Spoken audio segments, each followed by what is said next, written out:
अस्सलामुअलैकुम।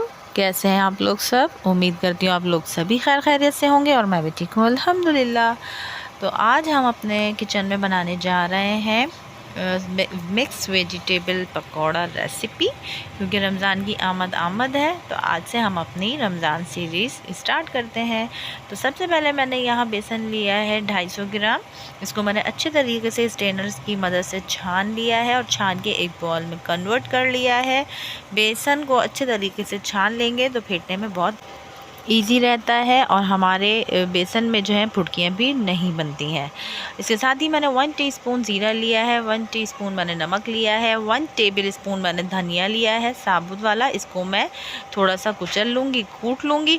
और 1 टीस्पून मैंने यहाँ कुटी मिर्च ली है। इसके अलावा 1 पिंच मैंने खाने का सोडा लिया है। बेकिंग सोडा लेना है, बेकिंग पाउडर नहीं लेना है। इसके अलावा चुटकी भर मैंने जर्दे का रंग लिया है, आप हल्दी भी ले सकते हैं।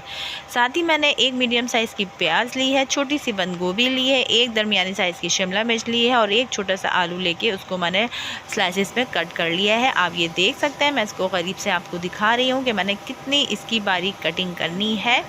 और आप चाहें तो इसमें पालक भी ऐड कर सकते हैं और भी चाहें तो आप इसमें सोया भी ऐड कर सकते हैं, लेकिन मेरे पास जो अवेलेबल थी और मुझे जो पसंद है मैंने सिर्फ वही सब्ज़ी ली है। इसके अलावा हम इसमें पुदीने की चंद पत्तियाँ और हम 1 से 2 हरी वाली पतली वाली मिर्ची भी ऐड करेंगे। ये देखिए जी, मैंने यहाँ बॉल में बेसन ले लिया है और अब मैं इसमें जो मैंने आपको मेंशन किए हैं तमाम ड्राई मसाले वो मैं यहाँ ऐड कर रही हूँ। साबुत धनिया मैंने कूट लिया है, उसको मैं कूट के इस्तेमाल करूँगी, आप चाहें तो यूँ भी इस्तेमाल कर सकते हैं। ये देख लीजिए, मैंने तमाम मसाले इसमें ऐड कर दिए हैं। ये सोडा भी डाल रही हूँ मैं, खाने का सोडा, बेकिंग सोडा, वो मैंने चुटकी भर ऐड कर दिया है। अब मैं इसमें साबुत धनिया भी ऐड कर रही हूँ, जो कि मैंने इसको मोटा मोटा कूट लिया है। ये तमाम मसाले मिक्स कर लेने के बाद हमें बेसन में पहले पानी ऐड करने से पहले इन तमाम मसालों को चम्मच की मदद से मिक्सअप कर लेना है, ताकि इक्वली हर चीज़ जो है बेसन में अच्छे तरीके से मिक्स हो जाए। उसके बाद हम इसमें पानी ऐड करेंगे और पानी हम बेसन फेंटते वक्त बहुत थोड़ा थोड़ा ऐड करते जाएंगे और मिक्स करते जाएंगे। बेसन आप चाहें तो हाथ की मदद से फेंट लें, वरना स्पून से भी या कांटे से भी आप फेंट सकते हैं। अच्छा, यहाँ मैं चम्मच की मदद से तमाम मसाले मिक्स कर रही हूँ और उसके बाद मैं इसमें थोड़ा थोड़ा पानी ऐड करती जाऊँगी और इसको मैं अच्छे तरीके से फेंटती जाऊँगी। ये देखिए, मैं कितना थोड़ा थोड़ा पानी ऐड करती जा रही हूँ और इसको मिक्स करती जा रही हूँ। और अब मैं इसको हाथों की मदद से अच्छे तरीके से फेंट लूँगी। ये देखिए, मैंने इसको अच्छे तरीके से हाथ से अच्छे तरीके से बीट कर लिया है, फेंट लिया है। और जितना अच्छा बेसन हमारा फिटेगा उतने ही अच्छे हमारे ज़बरदस्त से पकौड़े रेडी होंगे। अच्छा, जितना अच्छा वाला बेसन होगा आप उसको फेंटेंगे तो उस वक्त छोटे छोटे से बबल्स बन जाएंगे। ये देखिए, इसमें भी छोटे छोटे से बबल्स नज़र आ रहे हैं। इसका मतलब है कि हमारा बेसन बहुत ज़बरदस्त तरीके से फिट चुका है। इसके अलावा मैंने 2 टेबल स्पून पुदीने की पत्तियां ली हैं और 1 हरी मिर्च ली है, क्योंकि ये बहुत तेज़ होती है तो मैंने इसमें 1 इस्तेमाल की। आप चाहें तो मोटी वाली 2 ऐड कर सकते हैं, ऑप्शनल है, अगर पसंद हो तो ऐड कीजिएगा, वरना इसे आप स्किप कर दीजिएगा। ये देखिए, मैंने इसमें बंद गोभी ऐड करी है। उसके बाद मैं इसमें शिमला मिर्च ऐड करूँगी, उसके बाद आलू और प्याज ऐड करूँगी और उसके बाद मैं इसको अच्छे तरीके से हाथों की मदद से बेसन में मिक्स कर लूँगी और फिर मैं आपको इसको मिक्स करके दिखाती हूँ।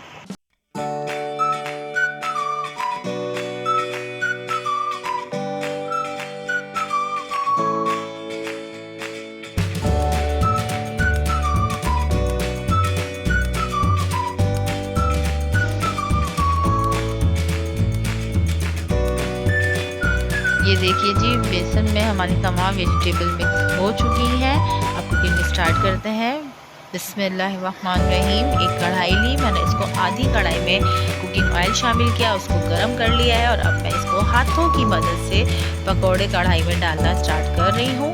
आप चाहें तो स्पून से भी डाल सकते हैं, लेकिन मुझे उस स्पून से बने हुए पकौड़े बिल्कुल समझ में नहीं आते हैं, तो मैं इसी तरह हाथों ही से मैं कढ़ाई में पकौड़े डालती हूँ। और ये देखिए जी, हमने 1 साइड इसको फ्राई कर लिया है और 2 से 3 मिनट के बाद हम इसकी साइड चेंज कर रहे हैं। और ये देखिए, बहुत एहतियात के साथ हमें इसको फ्लिप करना है और इसको लाइट गोल्डन होने पे हम स्ट्रेनर की मदद से निकाल लेंगे। और ऑयल को बहुत ज़्यादा गर्म मत कीजिएगा, वरना ऊपर से जो है हमारे पकौड़े फ्राई हो जाएंगे लेकिन अंदर हमारा बेसन कच्चा रहेगा। ये देखिए अब गोल्डन कलर आना स्टार्ट हो गया है। अब मैं इनको स्ट्रेनर की मदद से निकाल रही हूँ ताकि इसमें एक्स्ट्रा ऑयल जो है वो हमारी कढ़ाई में ही रहे, पकौड़ों के साथ शामिल ना हो। और एक मज़ेदार सी टिप्स मैं आपको ये भी दे चलूँ कि अगर आपको अपने पकौड़े बहुत देर तक क्रिस्पी रखने हैं तो इसको बिल्कुल भी आप निकालते हुए पेपर टॉवल नहीं लगाइएगा, क्योंकि वो लगाने से हमारे जो पकौड़े हैं वो नरम हो जाते हैं, सौगी हो जाते हैं। इसलिए जब भी आप पकौड़े निकालें तो उसको डायरेक्ट कांच की प्लेट में या स्टील की प्लेट में निकालें, तो उससे हमारे पकौड़े बहुत ज़्यादा देर तक क्रिस्पी रहेंगे। तो ये तो बहुत ज़बरदस्त सी टिप थी जो कि अब रमज़ान आ रहे हैं, आप सभी को पता है, तो आप सभी के बहुत काम आएगी।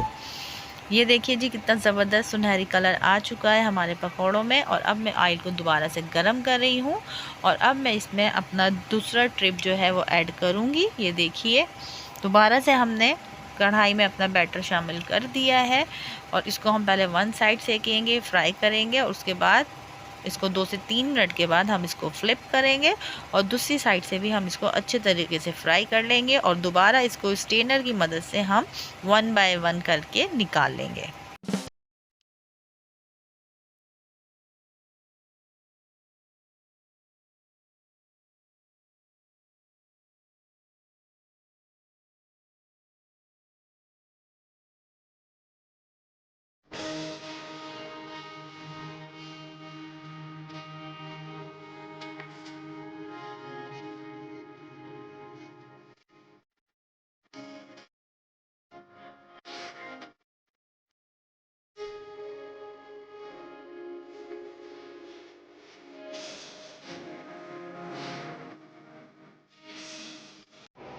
तो ये देखिए जनाब हमारे पकौड़ों का फाइनल लुक, कितना ज़बरदस्त लुक आया है, माशाल्लाह ज़बरदस्त लग रहा है हमारे पकौड़े।